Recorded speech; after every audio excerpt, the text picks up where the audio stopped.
Ryan, are we live? Okay, we're ready to go. Okay. Okay, welcome to our work session for the Timpanogos School District. It is December 10th, and for this presentation, we are going to turn the time over to Jason Sundberg. He's the current business administrator at Alpine School District, to do a presentation on the financial situation of our district coming up to the split, or pre and post split, where we're sitting. So we'll turn the time over to Jason. Okay. Thank you, President Lyman. Thank you, Board, for having me here today. So I have about 22 slides. I made a PDF and I sent that to you, Jen, if you want to send it out or later or whatever on that to the rest of the Board. So the things we'll go over first is a little bit about the enrollment history, and then also about the enrollment projection. So we know the history of what's happened.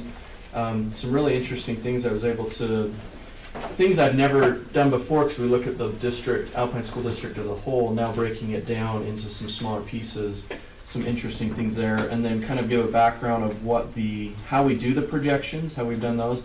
I worked on those for about 10 years, and then the last 4 years or so overseen those with other people doing those. And then go through some calculations for FY25 if the South, if Timpanogos was its own district, what that would look like, with some assumptions and some things there that we'll go through, and just being able to show some options for making up deficits with both revenue increases or expense decreases or a combination of both. So any questions before we get started? Anything you hope to see that may be there? We'll see. Okay, so enrollment history and projections. So how we do the projections, we look a lot at birth data. The nice thing with the state, we're able to see by mother's address the cities of the births that happen. So we've tracked this for many years to be able to see. We have it for all the cities in Utah County, then we're able to say, okay, for all the Utah County births, how many were in Alpine School District, but we have it mostly by city also. So that really helps us to be able to see 5 years later how those turn into kindergartners. So when we're looking at that, we change it from a calendar year to the school year, and then be able to, right now it's about 80% in Alpine School District of the births that happened 5 years ago turn into kindergartners 5 years later. That's our hardest projection to make, is those kindergartners, because we're not sure. We know what city, but they can move some. So we're school to school, that's the hardest one. Once we have them in kindergarten, first grade, second grade, we're able to see trends of this specific school at this location as they move from first to second grade, second to third. They usually add 2% or lose 3%, whatever it may be. You have a school like Westmore in Orem that has really big K3 because the homes around it are a little smaller in square footage, and then a lot would move out traditionally. It changes over time. Also looking at the move, so then we can get the move up numbers, and we can even get those when we have the sixth graders and we know what junior high they're assigned to. A lot of times when we're looking at those move up numbers, as they move from 6th to 7th grade, there's usually a lot more that come than what were in the system as they come back. I think we're going to have to get chairs from other offices. Yep, we have a chair here and a chair there. Okay. Feel free to come sit back. Hardware chairs. No problem. Come sit right here. Sure. So, and then the same thing when we have ninth graders moving to the high school.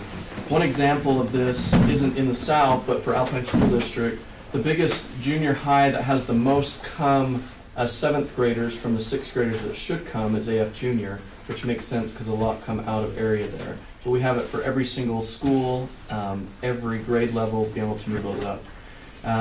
Over here on the right, this is just showing kind of our accuracy that we've had. So going back 10 years to 2016, the actual October 1 count was about 77,000. So there's been quite a bit of growth in the last 10 years.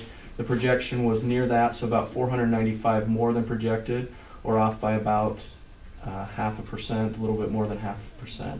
And this shows the 10-year average and the 5-year average. So we're usually, on average, less than 1% off on the errors for the projections. Any questions on this slide? This is page 107 of the enrollment book that we just presented in November. I believe each of you received a copy of that. It's also available online to look at. So on page 107, this is the first year we've done this by district. So this is all the schools in the South District, and we went back all the way to 1980. So from 1980 it goes to 95, and then 96 in the center to 2011, 2012 to 2025.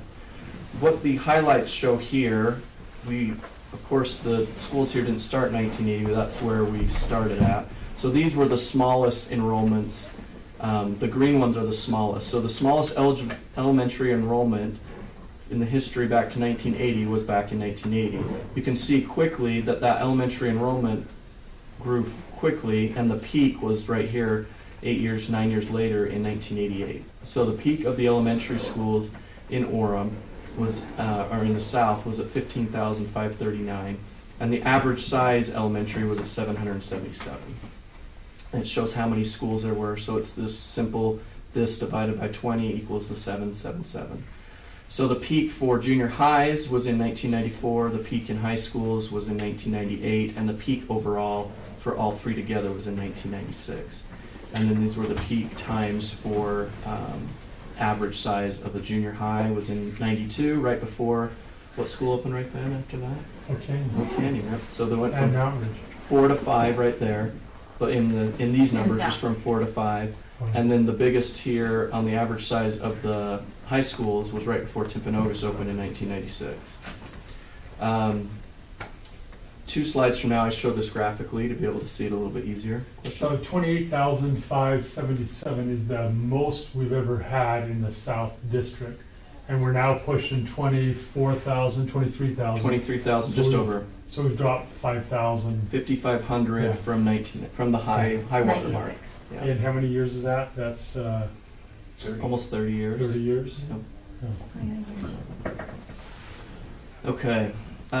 This is a slide that's also in the enrollment book on page 109. This shows all 3 new districts. And again, these aren't necessarily when we're doing this is the schools that are in the South. Mm-hmm. So as there are some areas of Pleasant Grove that are boundary to other schools, that doesn't include those. It's just the schools that have addresses of the 4 cities in the South. So when we're looking here, you can see this is the South, that peak overall 96. The peak in the Central was a few years ago and has some decline now. And of course out West, it hasn't peaked yet, and we don't know when that will happen. So here is that from 2 slides before.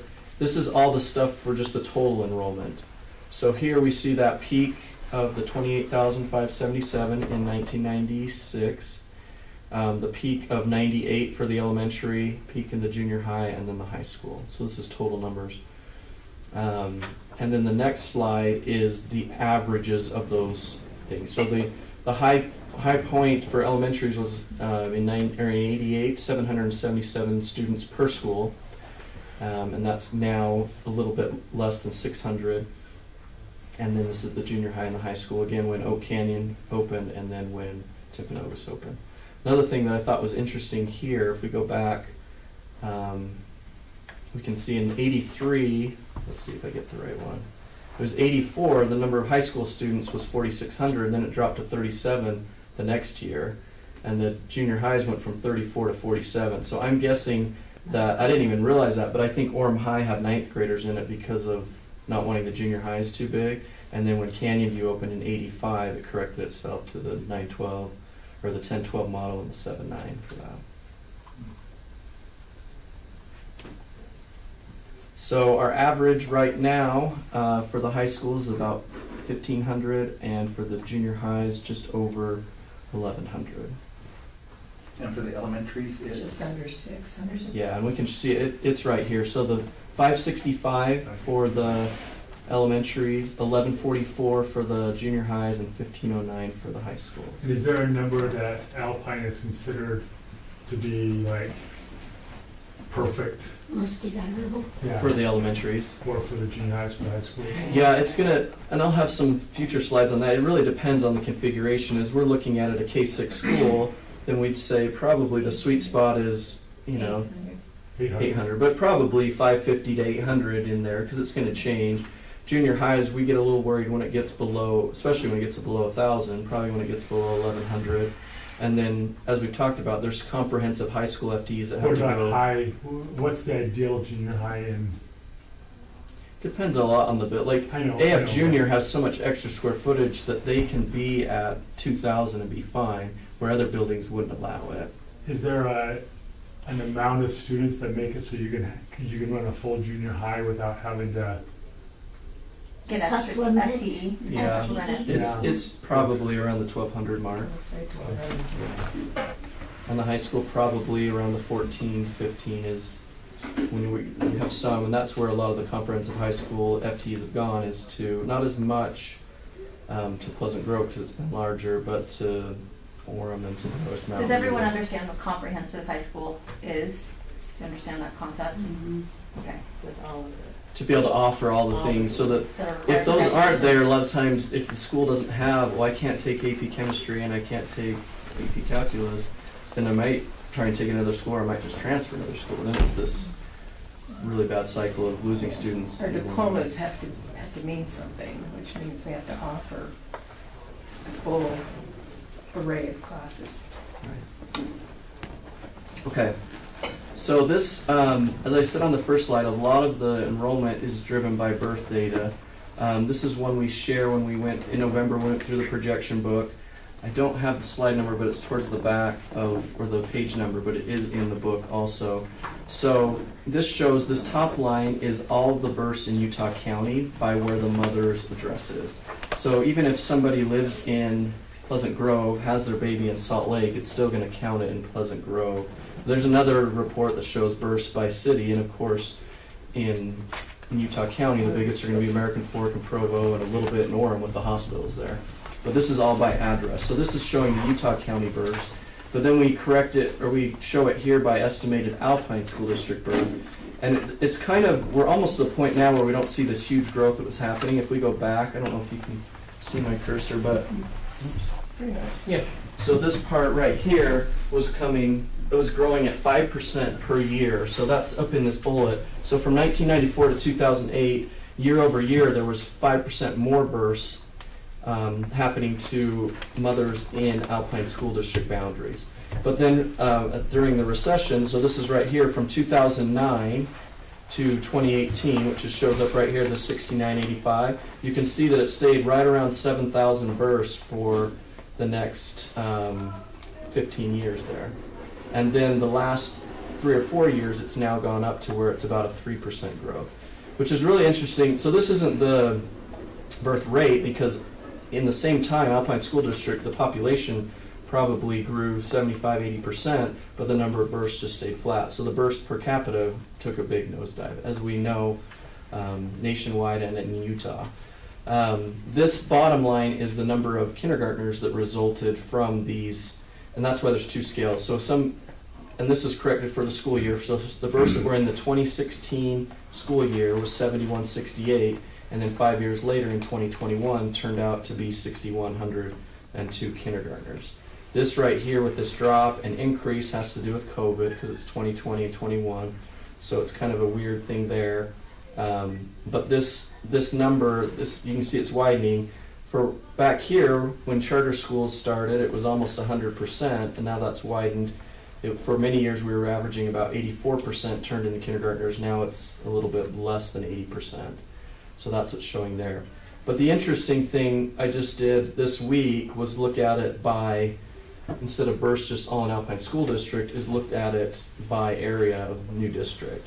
So these births right here are all Alpine School District ones. If you go back and forth and check, you'll see that they don't quite match. This 8065 for 2024 doesn't match the 2024 of 7934. That's because these ones are corrected for the school year, and these ones are just the calendar year. So these are calendar year births in Alpine School District, and then the green is for the South District. So even though, if we go back here, there was that steep 5% until it ended in 2008, 2009, if we look at, and even if we went back further, I guess, yeah, show a little bit more on this. From 1999 to 2018, the South births were flat, so right around 3,000, even if this graph went back further. it would be right around 3,000 births that occurred for 20 straight years. And now, in the last 4 or 5 years, has fallen from this 2928, 2877, last year at 2507, and then the year, or 2 years ago, 2507, and now 2577. And you can see this one is for the west, which of course we'd expect that to have that steep growth, and this is the central. So a few things that I've been thinking about on these, that 3,000 births now going down, if that really turns into less kindergartners as we're down at the 2,500, if it's 500 less births, and now we're putting in maybe 400 less kindergartners, because some may go to charters or other things, once you get that 400 less over 13 school years, it's quite a bit. So that's kind of where the projected enrollment going down in the South is coming from. The other thing that could offset some of that, though, is the affordability in the South, as we know, is not as good as it was maybe 10 or 15 years ago. And I have an own example of that. When I bought my house in Orem in 2013, it's that same house is now more than double the price. So a lot of these could be where the births won't occur in the South. They may live somewhere else, but then move in later, which I think that happens a lot in the Highland Alpine area too. If we look just at Highland Alpine, the births would be way low to what they actually have, because when people can afford to buy the houses in those areas, and like in the South in some of the areas, it may not be till they have an 8th grader, a 6th grader, and a 3rd grader, and that's when they move in. So it might not correlate exactly that way. Any questions or thoughts on this birth data? Do we have this in our book, in our enrollment book? No, This we one's not, that just one. made this Okay. one this week. You'll get the slide stuff. Yeah. Yeah. thanks. All right, this is page 80 of the enrollment book, and this we've done by cluster, but also this year did it by area with subtotals. So this middle section in red is the South 4 clusters with Mount View, Orem, Pleasant Grove, Timpanogos. So this shows the enrollment not only for that high school, but all the junior highs and elementaries that feed into that. So you can see, for example, Mountain View in 2020 had about 6,200 students in that cluster, turned into 67, about a 600 student growth 5 years later. But that's the only one with the increase, and you can see the decreases here. So it was around 25,000 students in 2020, now around 23,000 as we saw in that one. So down 1,800 students in the last 5 years, or 7.6%. That same time in the Central, just for comparison, was pretty flat with just a 108 growth, with some areas growing and some declining. And of course out West, you can see the 30% increase almost. So this is that same 2025 number that's here, but just showing the projection. We're most accurate on next year's projection. The ones that are out Sec 2, 3, 4, 5 are going to be the most off, because we're just using recent data to try and just trend lines of where that is. So we're hoping that this down another almost 3,000 students really turns out to just down 2,000 or 1,500, but it'll just kind of see how things go on that. Next year we'll be able to do a new projection to be able to see where everything is for the next year. So this shows overall from the 10-year, if from 2020 to the projection of 2030, down 4,800 students, or about 20%. Yeah. For an area like ours that has such a mature development, are there any factors that will possibly turn around a population slide like Development, this? if there's any development. That's what Yeah, I projected. and that's why I shared this first information here, is because you do hear that a lot. Well, it's going to turn over. It's going to be back to Yeah, where. I'm just trying to bring that out so Yeah. that we could talk about it. And Yeah, because I don't think that the South area will ever experience, when I was in 4th grade and there were 15,000 students in the elementaries, and I was at Orem Elementary and there might have been 800 students. And Orem Elementary is one of the bigger ones right now, but you know, there's another slide I'll show that has the max of all of the schools and what year it was. But unless there's a new baby boom or something that changes things, and families can afford to have 5, 6, 7, 8 kids, it's hard to be able to see that coming, just how things have changed, but also the affordability, I think, is a big part of it. just being able to afford homes, not only just in the South District, but really throughout Utah County and the Wasatch So Front. realistically, you do not see that changing.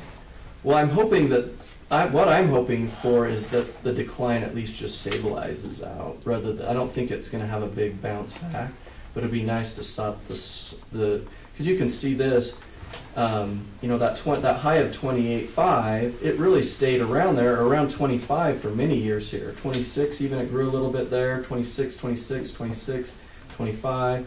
But it's really this last year going from 24 all the way down to 23, because the year before was just a 500 decline, the year before that a 500.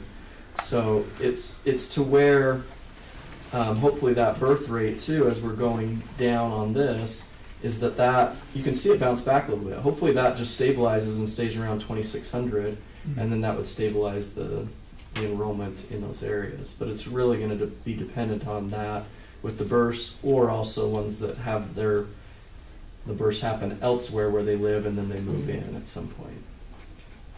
I have a question. Yeah. Has anybody ever followed the charter school enrollment? Are they increasing in enrollment or are they declining as well with us? So the charter school statewide is increasing. So this was the first year, this October 1 was the first year that the total for statewide had more total enrollment than Alpine. Alpine was the top district, I mean, if you compare all charters as one district. So now Alpine around 84,000 students, and there's some in your book there that you'll have, there's quite a bit on the charter schools. But yeah, overall statewide. And it also, I think we have one in there too that shows it by district. So you can see that the highest percentage, I think there's like 6,000 students that are in the South District, where the Central was more like 4,500 and the West maybe about 4,000. So as a percentage, there's more in charter schools in the South than the other two new districts. So about 6,000. Is that what it says there? I don't have it there, but I think it was about. I don't know if the information you're looking for is that or if it's in Yeah, we're the. gonna test me how fast I can get to the right. My favorite part about this book. Go. My favorite part about this book is there's no Word document. It's all charts and tables. Just I kind of counted and I think that they've kind of stabilized. Yeah, looking at the charter enrollments. You threw me off because there was far. Oh, yeah. Folded it.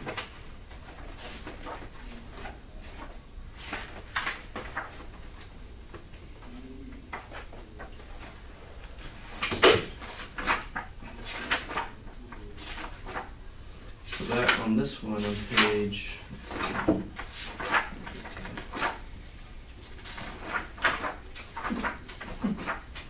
Right here. There we go. Okay, so 6,800 in the South, grew by 78 students. For the charter schools in the South District, this is page 132 of the book. So charter schools in 2015 in the South were 4,500. The Central the same year was 3,600, and the West was 1,800. So the South has been the largest total enrollment in charters. This year, so it grew. The South grew from 45 to 68 over those 12 years or so, 15 years. The last year went from 67 to 68, so grew 67-22, grew 78 students. As a comparison, the Central grew by 332, but they're at 4,200, and the West is at 4,200 now, grew by 269. So the biggest growth in those 10 years has been the West growing from 1,800 to 4,200, which makes sense. The Central has grown from 36 to 42, and then the South has grown from 45 to 68. And there's no indication, that doesn't mean, is that residents of a South area, or that's just enrollment? That's just that they're because you enrollment. have UCAS and Mazer and Correct. some of your high schools that would be pulling maybe from the other Especially areas as well. UCAS, where it's located. I mean, I think you have, Provo, Springville, others, but there also could be some in the South that are going to ones in the Central too, that may be going to, what's the one there I'm thinking of, Well, American Heritage would be private, it would Yeah. be high school, it But would some be of charter. those- We do have that autism school in Pleasant Spectrum. Grove, and there's one on Geneva Road just down the street in South Orem that's kind of a special education school as well. So this slide, or this page will also show when they open. So there hasn't been a new one open in the south since 2016. So it's just growing a little bit each, some declines, some there. But yeah, there's some opportunity to be able to hopefully capture some of those back in the South District. So 6,800 of the total right now, 23,000. So that's the percent there, where 4,200 in the Central, but they have 34,000 students, so a lot lower percentage. But some of those are special schools, as David pointed out, that have special purposes, so I don't think we should ever say we want all of those charter schools back because they're feeling a unique need in some cases. Right. Okay, did I answer that for you? Thank you. All right, this next slide we're going to go to is page 38. Oh, was your question? You had one right before. That answered my question. Right. Yeah. Okay, page 38 of the enrollment book. This is showing, and this is the first. This is the first year we've also done this particular section by district. We showed overall, but we also showed it. So the South District got the little nice yellow color for this. Highlighting things here, there's 6 elementary schools that are 460 or less this year. The average elementary enrollment is 565. Like we showed before, 1144 for junior high and 1509 for high school. So that's just showing where we are right now. The next one is page 40 of the book. So that 6 elementary schools less than 460 jumps 2 years later. So this will be October 1 of 27. So the first year of operations for this new district. There's now 9 elementary schools, 460 students or less, with the average going from 565 down to 520. The junior high is going from 1144 to 1088, and the high school is going from 1509 to 1443. So this, how we're reading this by grade, and then there's the total. The SC means self-contained, so those are the special ed students that qualify under what's category C. And so a lot of these are special units at the school. If there's one like that at Foothill where there's 35 or 44 at Northridge, those are special units that are there, each one a little bit different. So then you have the total, and that's what we did it off of. This is the October 1 count of where we are right now, and this shows the increase or decrease. So 2 schools, Orem and Trailside, with some growth in those 2 years later, but most of these with some decline. All of the junior highs with some decline, and all of the high schools with some decline. The next one shows as far out as our projections go, which is 2030. So those 9 elementaries goes to 11 with 460 or less. The average elementary drops below 500. Average junior high drops below 1,000, and the average high school less than the 1350 at 1329. So I don't have any specifics. I mean, I've kind of grouped things here, but as we go through some of the financials, we talk about a little bit of some opportunities when we talked about the comprehensive high schools. I know it's been talked about a lot for the South, is looking at a 9-12 model for the high schools. I think that's a great option as opposed to having to close a high school. I think the 9-12 provides enough students where you can offer the full comprehensive high school without extra FTEs that come at a cost to be able to be provided there. And then looking at the junior highs, if the 9th graders are up, how can that be reconfigured? Also, I know it's been mentioned too, looking at the possibility of as those elementary schools get small, it's not all about the financials on that. There's a lot, and Vicki could probably talk a lot more or better about it than I can, but just the academic opportunities as those schools get into the 300s, what that causes. There's even one here at 235 with not even, like these upper grades, not even enough for a full class. I don't know if you have anything you want to share. Or It just gets really hard. You start having split classes. And the thing about Rocky Mountain is you have a Portuguese immersion in there. So your English only classes are now possibly going to be splits. And so are your Portuguese classes. So yeah, that's one to really watch. any questions on these? I think this is the last one on projections and enrollment history. Any other questions? I do have a question. Yeah. On the high school, Are these numbers based on kids that are actually in the area, or does this take into account all the people who are coming from out of area? All that come out of area. Okay. So it's saying, yeah, so once they're in, and some that come just at high school, but like,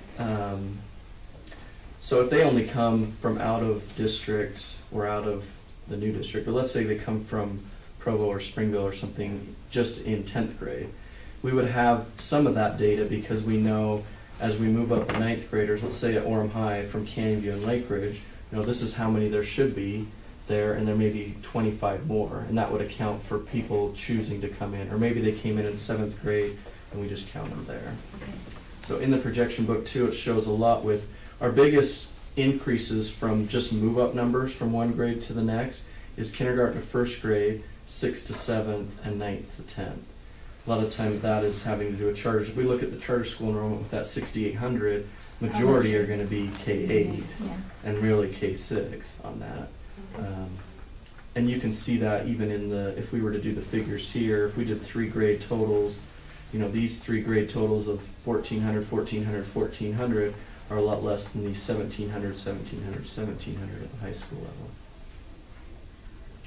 Okay, I guess there was one more here. This is the one I talked about. Also, this isn't in the projection book, but just this week I looked up, okay, what's the max enrollment back to 1980 of each of the schools in the South, and what year were they?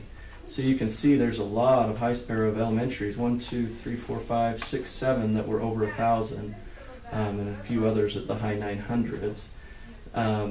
Some of the junior highs, quite healthy numbers there, some way too big. 92, 2,000 students at Canyon View, a lot.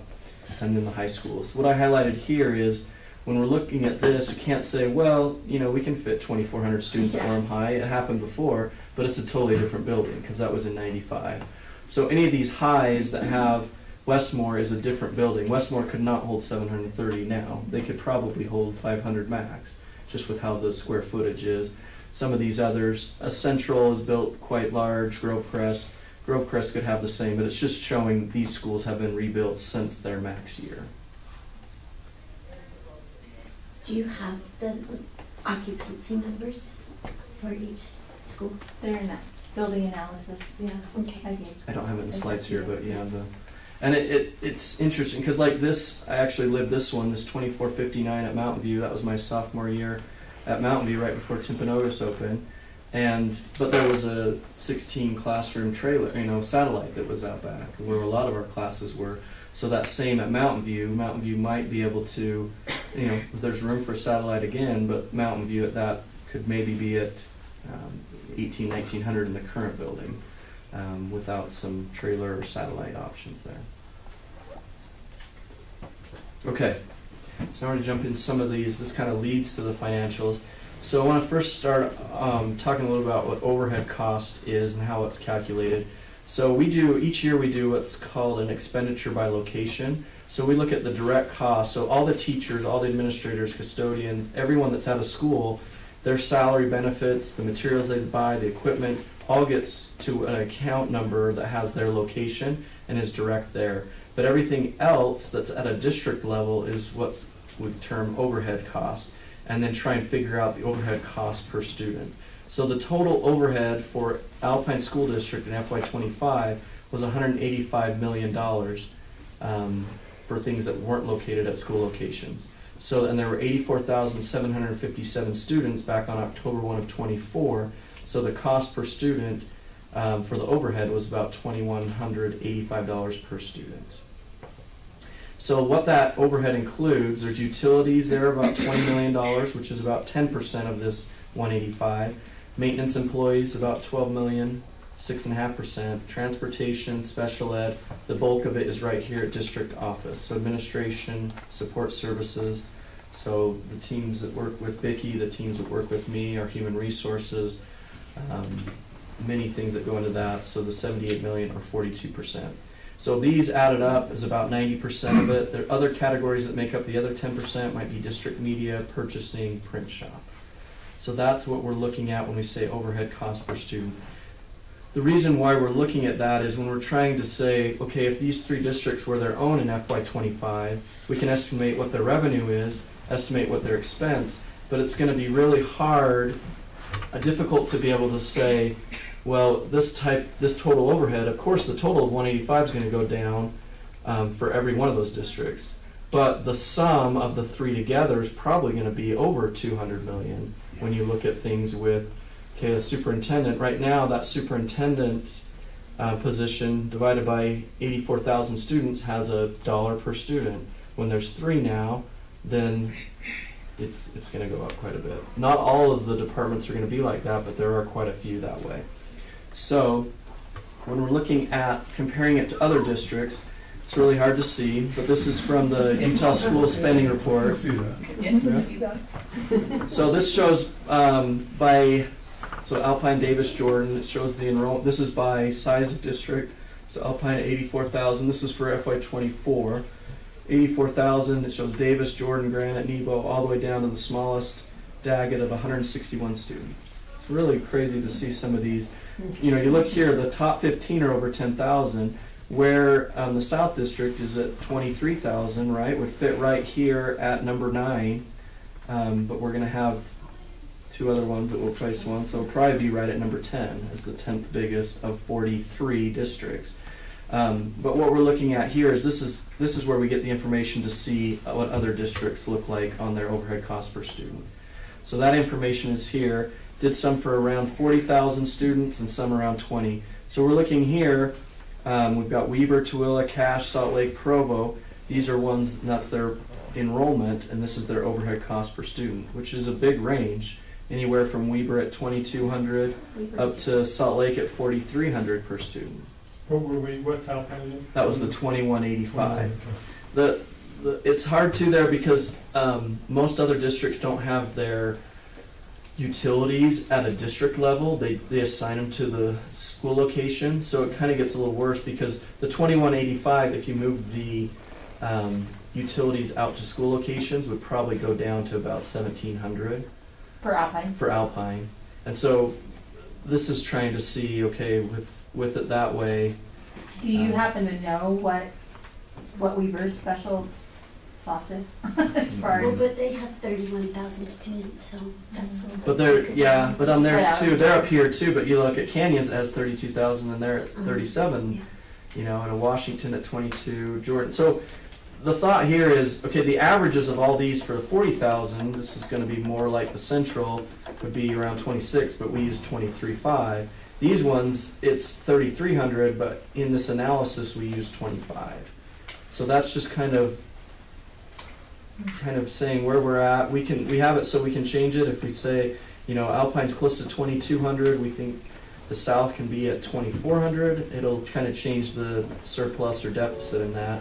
But the number there, conservative, it could be more. It could be 26, 27, which gets worse. So we chose 25 for the analysis here. Any questions how we got to that? We just But that's the number you're assuming going forward. It's Just- no head cost per student of 2,500.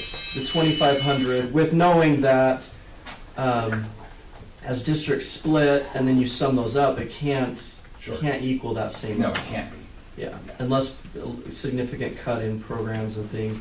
But even just the necessities of superintendent, business administrator, HR director, things like that, it's going to be an increase. So when we're looking at the financials here, how we read this, so there's 2 different ones here. It shows it for all of Alpine and the South, but it shows it 2 different ways. So right here it says FY25 year-end revenue and expenditures for Alpine School District and calculated for South District.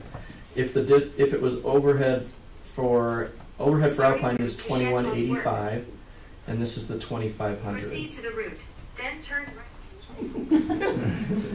But one thing I wanted to share on this, so we're estimating the revenue. So there's reports we get from the state that show here's your WPU Alpine, here's how much property tax you had in that, this is what the state will support. The basic rate offsets the WPU. So we did that for each of the 3 districts.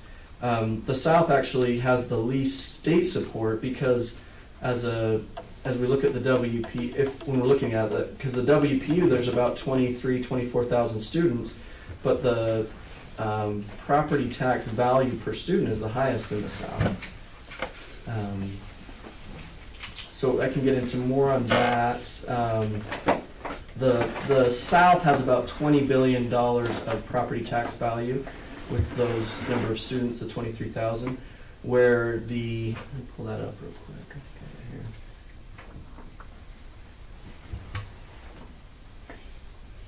So the South has about 19-20 billion in assessed value.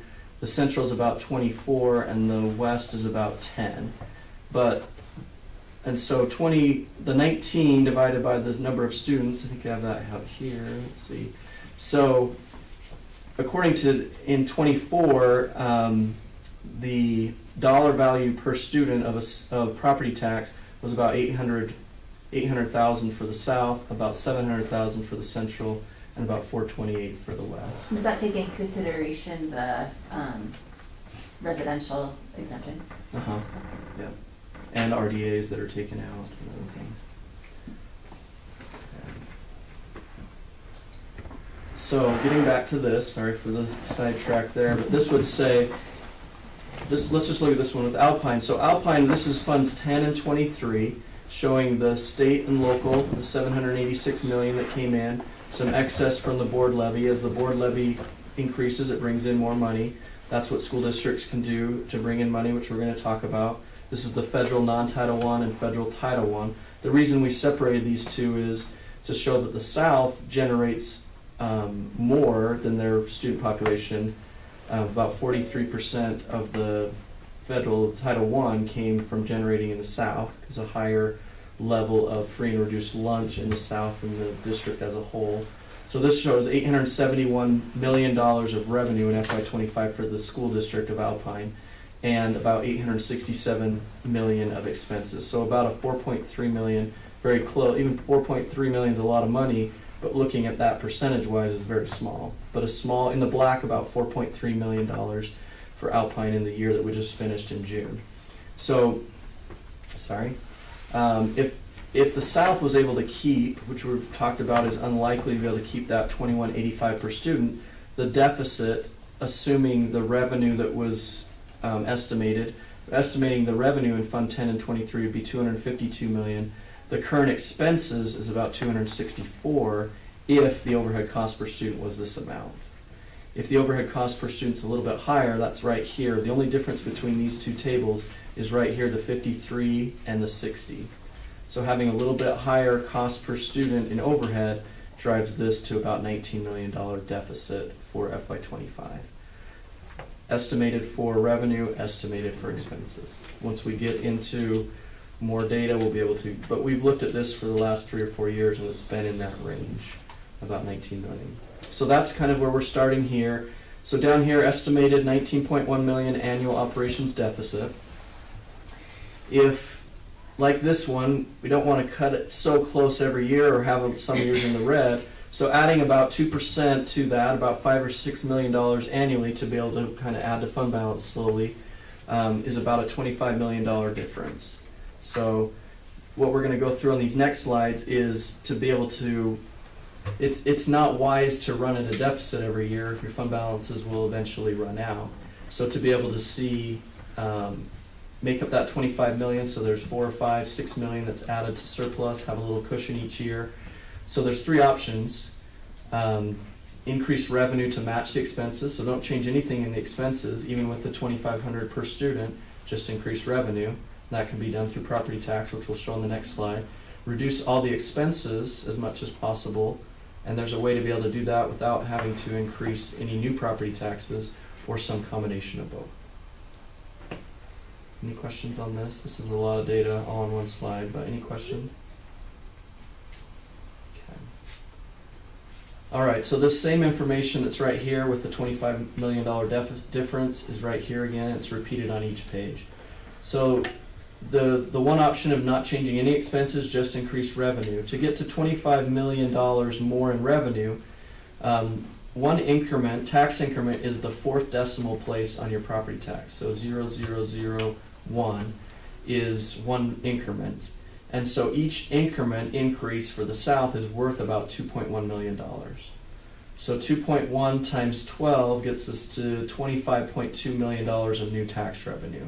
So 12 increments could be done in both the voted and board levies, but it is a 21% property tax increase. And so market value of the median value of home right now is $520,000. So this just gives a little calculation of how that's done. So if you have the median home value of $520, and then if it's your primary residence, you get a 45% exemption by state law. So your 520, 55% of 520 is 286, because it's just a reduction of 45 to 55. So then the 286 is the tax value times one increment, right here, the fourth decimal place, is 2860 per year, or 238 per month. So multiply those numbers by 12, which is the 12 increments. So 12 increments for this value of home is an increase, property tax increase per year of $343.20, or $2860 per month. For $1 million home, which there are quite a few in the area, would be $660 per year, or $55 per month. What about so we're looking at homes, but also businesses. So how does that impact business? 'Cause Businesses. it's not maybe directly because a lot of businesses lease their property, right? Yeah, if they're leased, but the owner would be paying it. So if it increased, the rent would probably increase of the tenant there. So what it is it's these numbers without the 45% exemption. So then it would just be the 520 times 1, Yeah.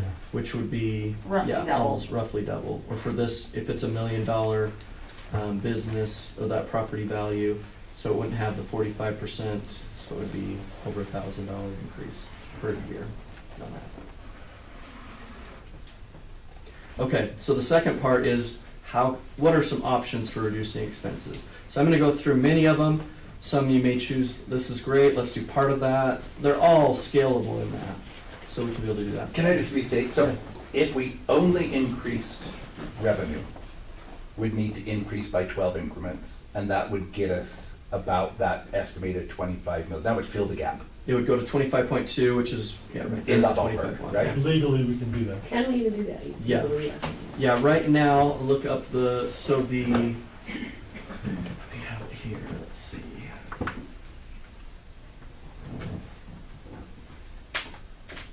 To get to current levels, let's see.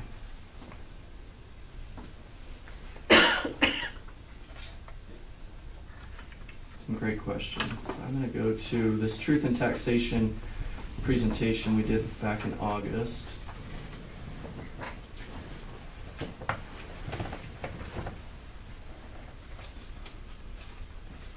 Okay, so this right here are the property tax values, or the levies, the rates, the final ones for Alpine in this year where it's coming in right now. All the money for property taxes, November, December, that's when it's coming in.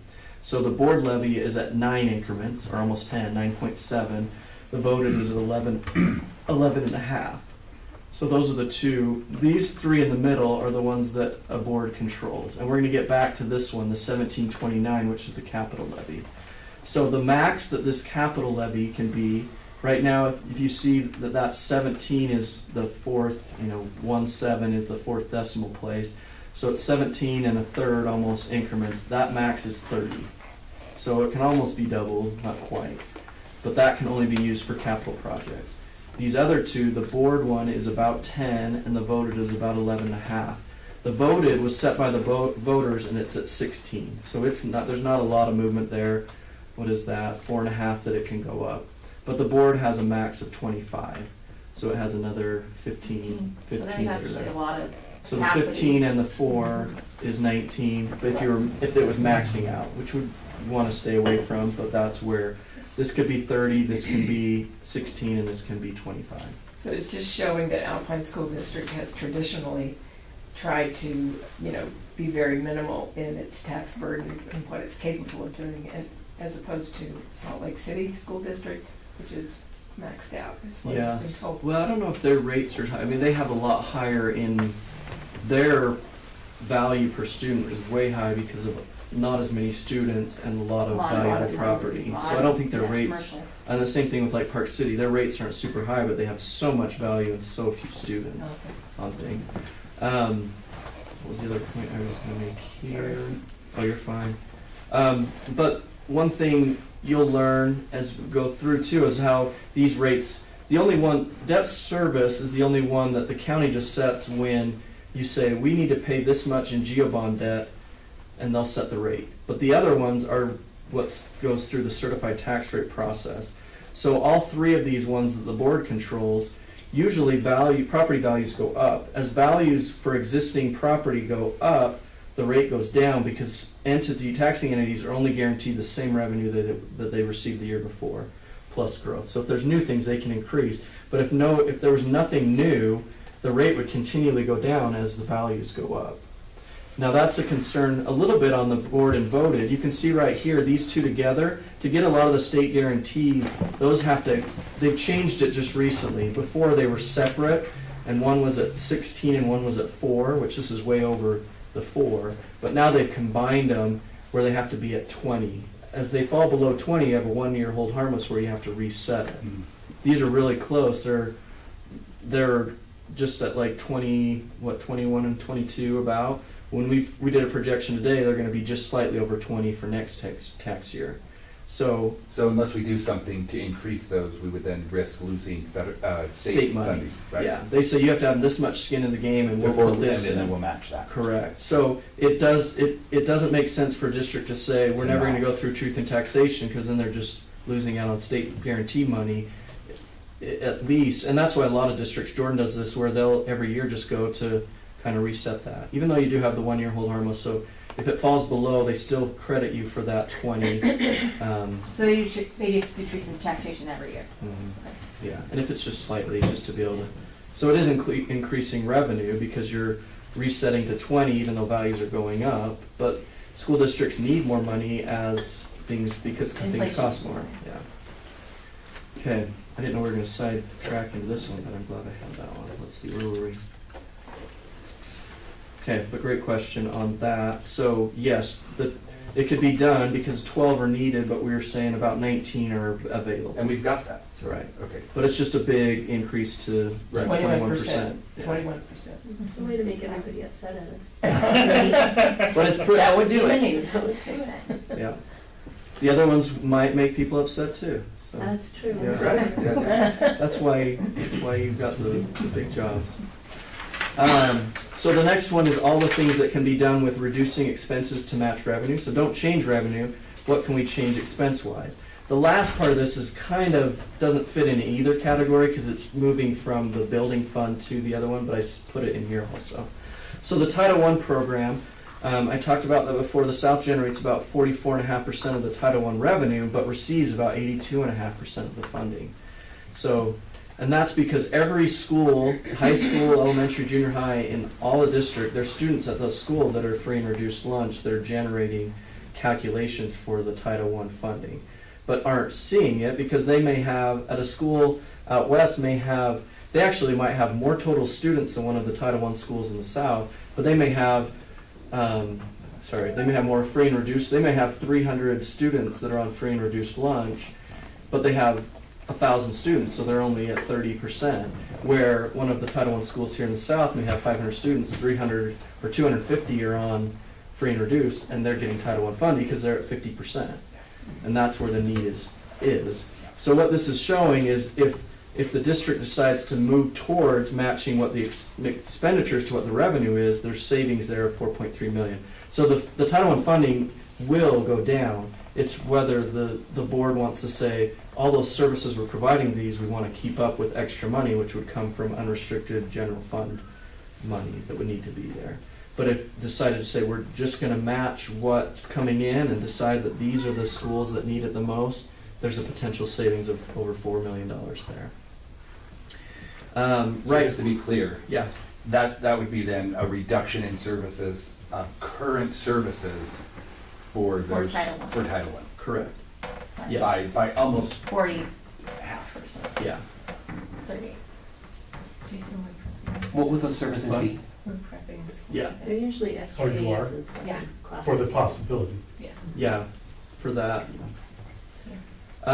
Is there only one junior high, one secondary school that's Title I still? One junior high, yeah. But what we're doing is trying to project and let them know you need to don't do this instead, like don't hire FTEs that are gonna be ongoing, do something different. So we're trying to prep them for this happening. And we had a little trial year of that actually in FY25 because we had a big reduction in 1 year for that kind of sent some shockwaves, but it's been restored, but it'll kind of need to go back to what that was. The next one is board appropriated. So Alpine for many years has had a range of 65 to 108 extra FTEs to be able to give for hotspots or things to avoid split classes or comprehensive high school. So in FY25, the South received 47% of the 92 extra FTEs, so about 43 FTEs, a lot higher than their proportion of student population or property tax value. So if the South then said, well, and this kind of ties into the other ones, if a lot of those are needed because of really small elementaries or smaller high schools that need the comp high school, if those things are fixed with studies of boundaries, consolidations, that could take care of itself. So if there's things, instead of using 43 FTEs, the South says we're going to use 18, 19, 20 FTEs, there's about a $3 million savings from teachers in that bucket there. Any questions there? Okay. So grades 9 through 12 high school model, that would really help these, so the 43 aren't needed as much. So they kind of go hand in hand there. But a 9-12 high school would give each of the high schools, right when it started, a lot of them would be around 1,900 average. Now we said before Orem couldn't hold that much, so some of the other ones would need to be a little bit bigger. The one thing I forgot to mention, I'll go back here real quick. What's interesting is Pleasant Grove, its max was in 2020, so 5 years ago was 2,200 students. This year they're 1,800, and in 5 years they're projected at 1,400. So there's room there, but Pleasant Grove could be up at the 2,200. Timpanogos could be around 2,000. Mountain View's been there, but the one that's hard to be able to do without a lot of portables would be Orem, just on square footage. And Orem square footage then is around 1,500, 1,600, is that?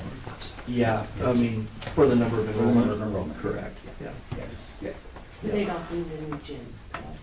That would be a nice thing for Orem, and Timpanogos have 2 gyms where the others have 3. I mean, it would be something that I think nice, but I think it just depends on where money can be spent, right? Okay, so 9-12 high school would make it so there's enough FTEs at the high schools for principals to figure out, oh, we can do this, this, this, when we're up at 1,700, 1,800 students, even with those freshmen, because some of those can take some of those classes. It just makes it a lot more flexible for things there. Another one I added, right now the South did what we call hold harmless FTEs in the secondary. You may remember these a little bit. As a school's declining, if there's a school, a high school or junior high that may next year have 50 less students, and then it kind of rebounds just on the grade configuration, it would be so that you don't lose those FTE and then have to hire them back, kind of just smooths it, but it's a 1-year delay. So if we're looking at one like Pleasant Grove Junior that's going down quite a bit, they have a hold harmless for the FTEs we're giving them this year of like 50 students decline, but they're still losing 3 FTEs because last year they had a hold harmless. So it just kind of, which really is okay because the funding we get for FTEs comes from the daily membership the year before. So as districts or schools are in decline, they're still getting funding from what they were the year before, needs to be corrected. But if the school board here said we're not going to do that, we're just going to, what it is, there's about $1.3 million savings. The Central actually has a little bit more in the hold harmless than the South. So their high schools and junior highs are also experiencing some of that decline. This is a continued, so these... So you just added those up? This dip right here is 10.6, and I put it up here at the top to give us a starting point, because I couldn't fit all this on one slide. So this is the 10.6. I just want to be clear, on the closure, on the 9-12 configuration, that savings comes because there's a closure of a junior high. Correct. Right. Correct, because right now there's 5 junior highs to 4 high schools, so there's opportunity if the board says let's go to a 9-12 model, let's try and have 4 and 4 and align the boundaries so they're pure feeders. There's some opportunities there. That's where the savings comes. It's correct. And if we didn't close that junior high and we went to a 9-12 model, We're not saving anything. Well, that's- Well, we are, we're but saving. yeah. We're saving That's- two ways. Well, it's saving it because it's helping the board appropriate. Yeah, it, yes. the extra FTEs would be saved, but not the 2 million for closing the But you school. could Right, that's what I'm save saying, that these. 2 million for closing, Yes. that comes from closing the school. Correct. Correct. Yeah. Thank you. Yeah. And Just wanted to be clear about that. the savings of the going from 43 to about 19 could happen even if you didn't do the 912, but then there's programs would suffer because you wouldn't have the comprehensive high schools. Exactly. Yes. Exactly. The other part too, if you did a 912 configuration, left 5 junior highs, and they were just 7 and 8, they'd all be around 500 students. Mhm. They'd be really small. Mhm. So doing a 7-8 puts them around 800 if there's 4 of them. But then there's the part of looking at a 6-8, which would put them around the 1200. Usually, like we've said, a junior high that gets below 1,000 it's tough because you have 7th, 8th, and 9th, and they have credit for 9th. If you had 7 and 8 that were only in the 800s, you'd be okay. It'd just be like a bigger elementary because they could figure out things. But it also may be nice to have a 6, 7, 8 because then there's some opportunities on the next one when I'm looking at elementaries. You have a lot more room if it's K-5 to be able to consolidate some schools together. Can I just go back to the first, Yeah. the previous slide? I think I let my mind wander here, but on Title I programs, that savings is coming because Out of we cost. That's a cost. we are That's reducing reducing our services. services. But almost required to because the amount of revenue coming to the schools won't be So there. really, Right now, it's supplement it? coming from It's other either come up parts with the money in another way. in another way to Or support it. reduce services. That is correct. That's gonna be That one's a tough. tough one. That's a Yeah. tough. That's, Well, I they're think all that's a tough one. Like- Yes, they are. That's, When Hillcrest and Sarah Park joined, Hillcrest was Title I, Yeah. but when they joined, they didn't qualify anymore, so they lost the Title I. you know Which what it feels like. Technically, well, actually, I didn't, I was in Sarah Park. Yeah. It didn't affect us. It affected some of the others, but some of the reasons they needed so much is because they were running with only 300 and something kids, and they needed more aides and stuff. But and so a lot of people felt that. So when Yeah. I it's didn't bigger notice a big schools, difference. maybe it's not That's a as great point, Grace, impactful, on that. the That they Title can, I loss. yeah, the Title They I's can not. absorb it through Yeah. other means. Yeah. Increase higher. And if increase looking at enrollment. boundaries, can look and see, okay, the combination of an area that is more Title I to one that's not, if they're next to each other, could make it so the percent of free and reduced lunch at a certain school, it might be at 40% with the current configuration, but when you put them together, kind of like the Sierra Hillcrest, it changed it a lot just because of the a little bit because of the demographics Yeah. of that. I mean, I think now it's back to where they just went a little bit Title I this year. It's a partial, I don't know. Whatever And that they means, probably right? won't Yeah. stay. It probably won't stay. Yeah, so we're looking at all of these things and trying to spread it out so that when it goes away, a lot of the schools already know they aren't, possibly It's not will quite as not. big of a shock. Yeah, yeah, exactly. So is there a way to issue Title I funds by the student, or is that not possible? Like, so you don't have a Title I school, but they get their portion of the Title You I, can the do money target follows. assist schools. It's really hard to manage that rather than a school-wide program, but we have done it. When I was at Central Elementary, I was Title I 1 year, and then we fell in, and so then I was target assist. You just have to be really clear about the students you're serving. You have to target students just like you're saying. You can't be school-wide, where the It others can't are be school-wide. It's school-wide, really hard to exactly. do that. Okay, I gotcha. It is harder to do, But you but could do it. you could do it. And you could do I that did even it. at, you could even do it at the secondary level in some ways, right? Yeah. It would be unlikely that you would have a secondary school getting Title I, when your revenue drops. Right, You're more, but could But you do the a target target- assist at the secondary? they level? are doing, There you go. I think they are more target assist than they are school-wide if I So were, maybe we are- they kind of go maybe back we and are- forth. Yeah, we'll see. But yeah, what traditionally happens on that is saying, okay, here's the total revenue, and then it's looking at, we do a list from, and filter it down to say, okay, what, by percent of need at the school. So the highest one in the whole district right now is in the south, is Mhm. Parkside, Right, right? That has like 60 or 70%. yeah, and it's gone down a lot. It used to be in the 80s. Yeah. So, And so you're gonna get your most bang for your buck, Mhm. rather than spreading it over every school. I think you're gonna get the most bang for the buck of Title I funding to say, in this new, right now, there may be in the south 7 or 8 total Title I Yeah, I would say schools. you would do Parkside, Cherry Hill, and Westmore. Those are probably your top 3 right now. And, yeah, when you start to water it down too much, it's not making the impact you want it to have. And there are other ways to address learning. Okay, next slide. Yeah. Okay, but you should go to slideshow there. There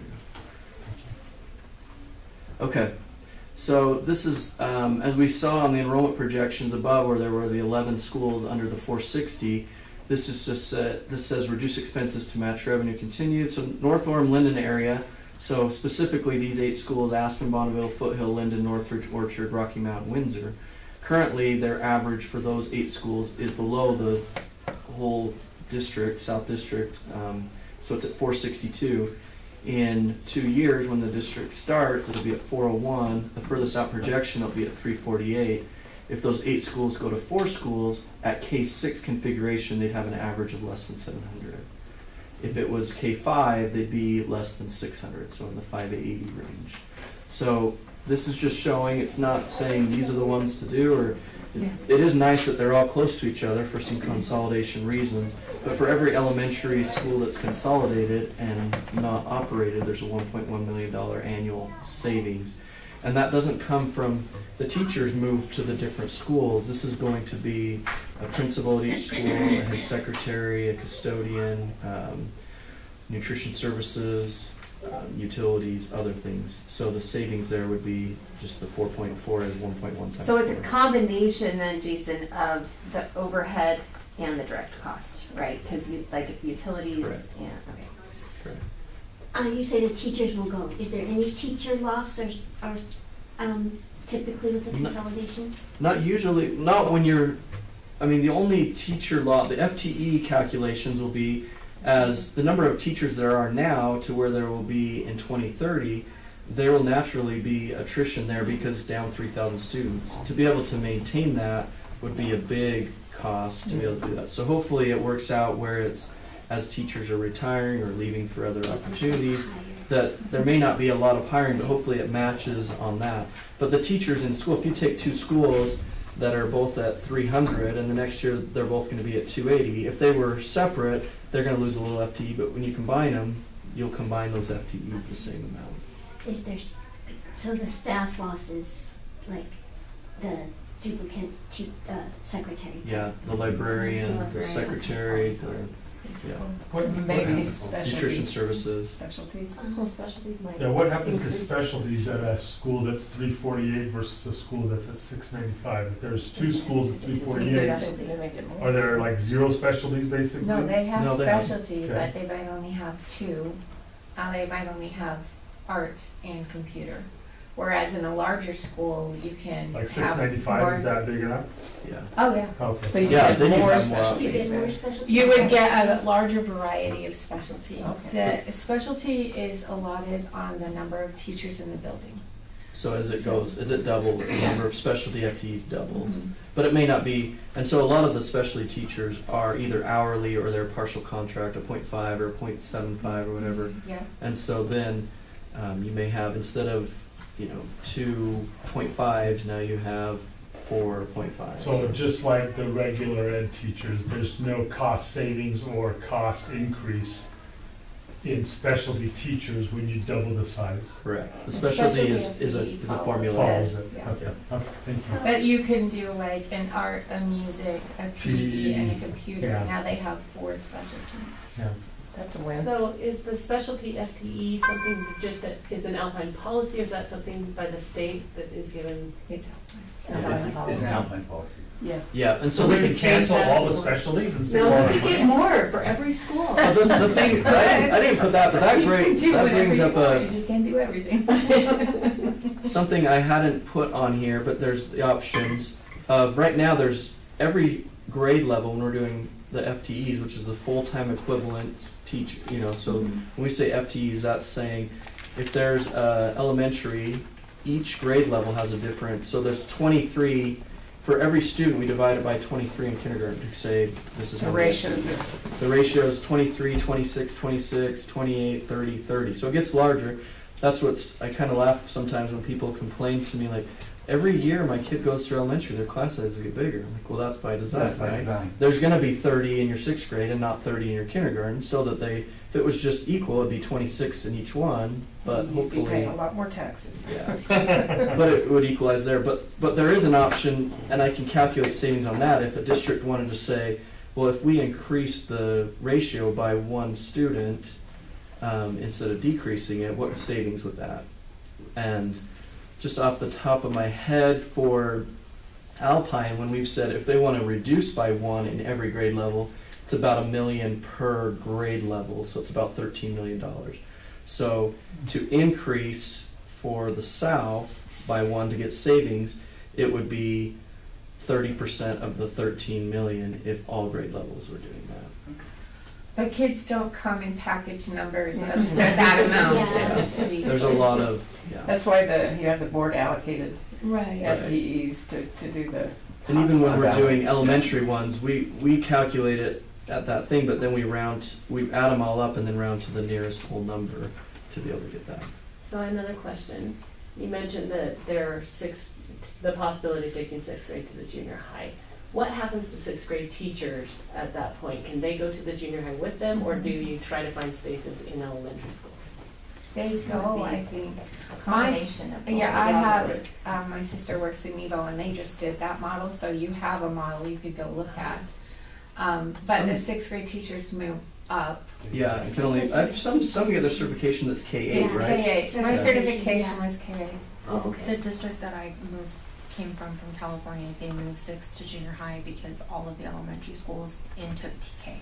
So having TK through 5th, and then 7 through 8, and then, or 6 through 8, and then 9 through 12. And that was a way for them to That's preschool. even out. TK, yeah, so it's your 4 or 5 year olds that don't hit, your 3 or 4 year olds that don't hit the date of birth for kindergarten. So they made that adjustment to kind of even out the numbers so elementary wasn't overcrowded. And the sixth grade teachers just went on over. Mhm. Is the And sixth what grade happens- model at junior high different than just seventh grade, or do they Well, I do the think, same kind I of think thing? with, Them They're as starting to use, Yeah. they're starting to go to different, at least in my sixth grade, Yeah, they some do. kind of had their specialty teachers that would, this teacher would teach science, that teacher would specialize in and as soon as you get social to studies. ninth grader, if you get ninth graders in high school, then credits aren't as big of an issue in the junior highs. So they could, if it's 7, 8, or 6, 8, They they take it could more totally seriously. change the model of how it's done. Would it possibly change the need, maybe I can ask if yes, for counseling, the counselor role in a junior high? I mean, a middle school. It would if we're doing probably 6, 8. change It would because change as far as you're their- spending most of your time on the ninth grade Yeah. getting If it credit. didn't change it, I think there would be a problem. Yeah. I think there's a good potential for increasing the graduation rate because you have more. Yeah, Well, it's more in-house. Well, you need more If you counselors look- at the high school. If you look at like Cedar Valley, Westlake, Sky Ridge, when the ninth grade was at those schools, Yeah. the number of ninth graders on track to graduate in 10th grade went down significantly than when the ninth grade was at the junior high. Really? Yes. Because they weren't attended to as much. Well, I mean, I'm perhaps, wondering, I mean, or maybe, the high school's worrying about the seniors, whereas the junior highs are worrying about the ninth graders. Yeah. We have So ninth maybe we grade have- classes leaving the junior highs with maybe 7 kids who are behind credit. That's what they're working on, whereas at a high school, you're not working on the ninth graders, or the 10th graders for that matter. So high schools would have to You are. accommodate. Their High schools would have to laws, some kind of way, accommodate. right, they'd have to start thinking, Well, okay, we we've have got to be working graduation with rate. these people. Dedicated, Yeah. Yeah, Different- ninth grade. Well, and the yeah. thing instead of by alphabet. And I don't think it'd save any in counseling, just because No. at junior high, the counselor doesn't spend a ton more time with ninth grade than it does with 7th and 8th grade. It spends some extra time, but not like significantly. But a lot of what they're doing is serving kids in different needs than just credit. They're not just working on credit.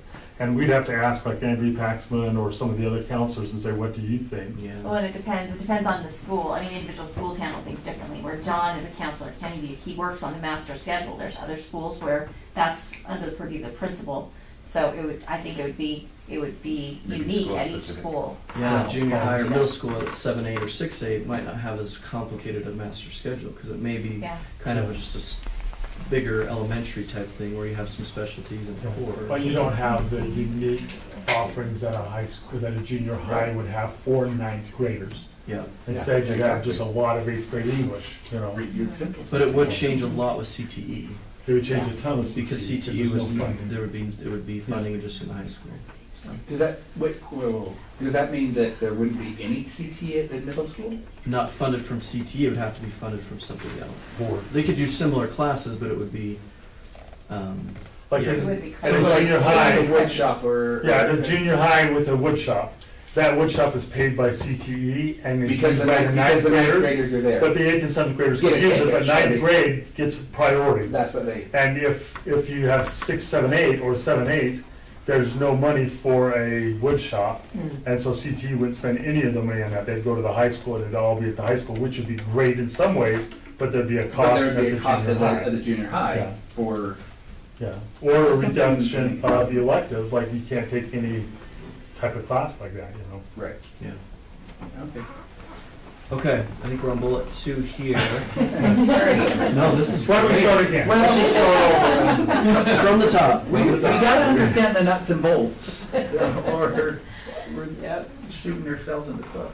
Okay, this is the part I talked about where it's not really a reduction in expense, it's a moving of revenue. So right now, the building fund, the total, I showed that, where it's the 17 increments, the max is 30 for Alpine, but, so 17.29, but 10 of those increments are set aside right now in a building fund. The rest is used for maintenance projects that are just ongoing with Frank's team that you met, physical facilities. So 10 increments are just growing in a building fund. The good thing on that, some of that's being used right now, but at the time of the split, there should be about, if nothing gets used beforehand, there should be about 124 million to be divided in that building fund, depending on negotiations, how that gets divided. But even after, if that were to remain, because of the 2.1 million per increment, the South would generate about 22 million annually in that building fund. That building fund can be used to buy property, which isn't needed very much in the South, but it can be used to build an elementary, a junior high, remodel high school, or it can be used whenever a lease revenue bond is done. There's payments that happen on that for 20 years. You can't pay for those out of the debt service levy like you can for a GEO bond. So if a GEO bond passes on a vote, then the voters have said you can charge whatever is needed to make that payment. But if it's a lease revenue bond, it needs to come from Your operations budget. or capital. Yeah. So part of that could come from there. But what this is saying is, if we get the 10.6 million from the previous page, the 4.4, I know we're not, you're looking at this, we don't want to do all of it, we want to do partial. This is just kind of to show the example. It would be 15 million here, so it needs another 10 million to be able to get that, 10.1 to get to the 25.1. So if 4.81 of the 10.37 was moved through decision of the board from the capital to the board levy, it can be used for operations. It can't come in through the capital and use it for operations. It has to be that. But if you change the levy so that it goes down about 5 increments from 1729 to 1229, and then the board one goes up by that same amount, you don't even have to go through truth and taxation if the net is 0. Or you can just flip that. Oh. You can flip it by board decision on that, and that would bring in another 10.1. It would still leave about $12 million annually coming in the building fund. So that's the way. And so that to could get be to- an ongoing correct. source of revenue. Without doing Without that increasing 21% increase. Right. If all these recommendations for expenditures were done, and then the building levy was just changed We shifted from the capital over to the board. from about 10 increments in Yep. there to about 5 and 5, Yep. still leaving some in there, Right. it would all be taken care of. Gotcha. And then the last 2 slides here is just the combination of both. So this option 1 is saying keep all expenditures as they are. That's kind of what option 1 or the first thing were just revenue, but it was a 21% increase. But if you said we're not changing any expenditures, but we want to move all of the 10.3 increments from the building fund operations, that would generate $22 million annually. So only 3.4 million new would be needed to be able to, a property tax increase. Instead of 21%, it's a 2.8% property tax increase. For the average median home, only $45 per year. So that's a way to do it, but then you have. But no that doesn't building leave us fund. anything in capital. Nothing. It leaves capital, just the other part that's just for maintenance and operation. Maintenance and operation, but nothing to, we'd have to bond. It doesn't allow to have any To build. buildup of a building fund to save and build without interest. Yeah. And it doesn't allow you to do lease revenue bond because you have nothing to You have make nothing to payments. make payments with. Right. Okay. I just So wanted that's to be clear. one extreme option. And then the other one, do you need the mail? I'm not quite yet. I asked Cindy to do it for me. Okay, and then the last one here is just another option for the combination of two is don't change the building fund at all. Keep it all there to generate the 21.8 million, so you have the flexibility, can save up in 2 years at today's values. 2 years of that, you could build an elementary. So you could rebuild, saying, we want to rebuild on Geneva property and replace Parkside. You know, Parkside is there, close down Parkside, sell it. Or we're going to rebuild on Windsor, or whatever it is. That allows that. Or also part of that could be for a lease revenue bond. We want to do a $200 million lease revenue bond. We know from what the West just did that the payment on that annually is about $17.5 million. So most of it would be going for that, but you'd be able to rebuild Pleasant Grove, build some elementaries, something like that. So keeping the building fund as is, reduce all other expenditures that we had on there, the 15 million, and then still have to do about 5 increments of just a property tax increase instead of 21%, an 8.4% property tax increase, but keeps everything in the capital building fund. So this would generate 10.1, this is 15, that gets us to the 25. So same thing there, it's a 8.4% property tax increase on the median home would be $157 per year. Is that kind of clear how these different options are? But there's, instead of option 1, option 2, there's probably Lots of combinations. infinity of Yeah. options deciding on, well, let's take this part, what can we do here? When you're saying that's an additional cost per household of 137.28, It's on the median house. that's an additional cost on top of what they're paying right now. That's an Correct. increase. Mhm. Mhm. So that's not the total tax. No, the total on, because right now, if we go back to this, we're looking at that, the rate is about 60 increments. Mhm. So when we go back to, it's about, on the median home, about $1,600, so it would be adding to that, 137. What about the bonds we're retiring? Like on this school, isn't that what we're? Great question. Yeah, I can bring up some information on that. Let's see. Are you wondering? You're talking about later, are you wondering- As they go off, yeah. Yeah. Let me show you what. How many more years do we have before we? There's 15? There's 8 on the Geo bond, which would be the debt service, about 16 for the, let me bring that up real quick. Was this one done with the lease revenue? Or am I? Or is it Geo? Geo. But the hard part is, yeah, but the hard part is like how it was done won't matter how it's split. So like the part that's still owed on Orem High won't come here, it's just divided. Between the three. Yeah, and like the lease revenue That's what I bond, it wanted. won't all come here on that. But let me get to.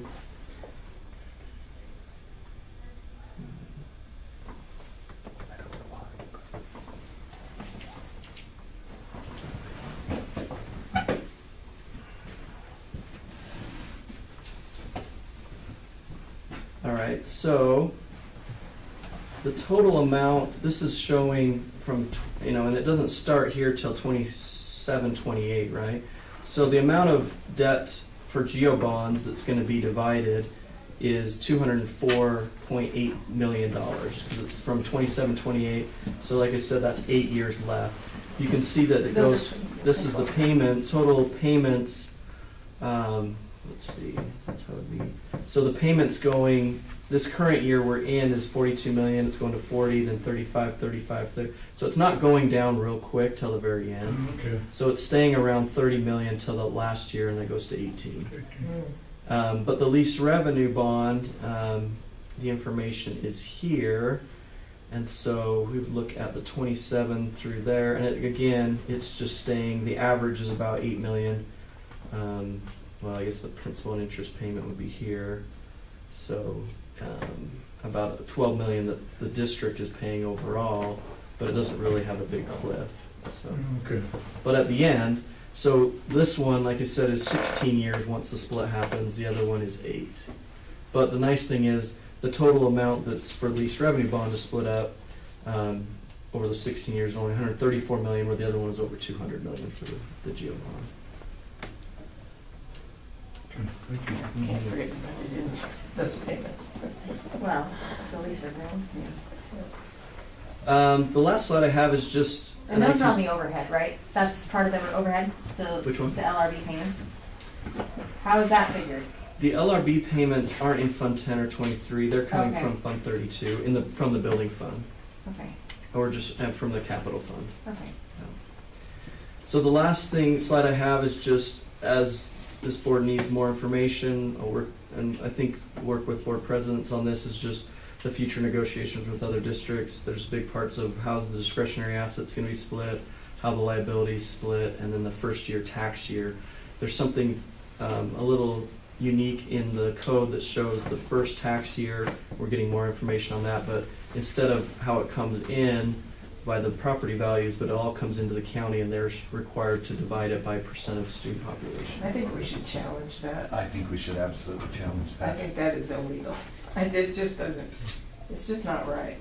Yeah. To bring taxes in, I'm not sure what the reasoning was or the criteria of how that And- happened, but and- it'll be interesting to find out that, or even if and it's for changeable. absolutely no reason, you Yeah. allocate it a different way from where it came. I think that should be challenged. Yeah. Well, that's an The only area that we can negotiate. silver lining on that is it's only 1 year, not forever. That would be okay. So, any other questions? Yeah. Anybody has?